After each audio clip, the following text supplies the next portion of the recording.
Okay, I had a question come in that has to deal with this. It says mental health for OpenEMR. It says I'm working with Josh to start implementing some mental health treatment plans for his clinical area, which is most likely require another instance of OpenEMR in the near future. Could you share with me some resources on different data collection modules that are utilized in OpenEMR? Okay, I got that out. Now, data collection.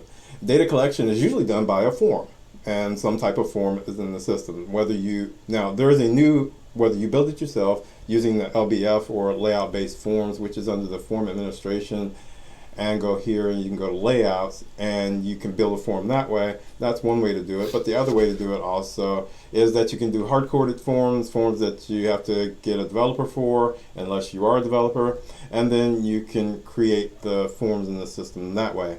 There's a new feature in the system for version 7 that came out with patch 2 of OpenEMR 7, and you have this questionnaire thingy here.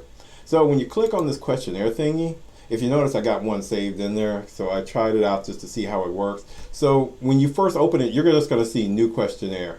And these are Loin forms.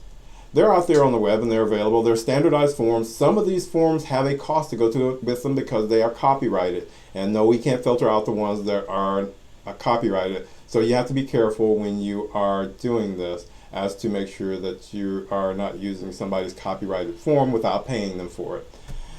So I tried it out by typing in mental health. And when I type in mental health, I get these forms here. Pause a second so you can read them. You can try it out too. All right, so, but if I type in health or mental, I get these forms here, which include some of the other ones. Okay, these are standardized forms that are out there. Anybody can use them for the system. Now, if I go ahead and I tried a different approach, so I typed in cognitive, or I started typing cognitive. And when I started typing cognitive, well, I got these forms. I'm like, okay. So you can see that how powerful this is to be able to pull in a lot of different type of forms that can be utilized within the system, whether it's a one-time use. Now, if you want to use the form over and over again, let's say I'm just going to pick this one right here out of random, so you can see it come up, and this is what the form looks like. Nice form.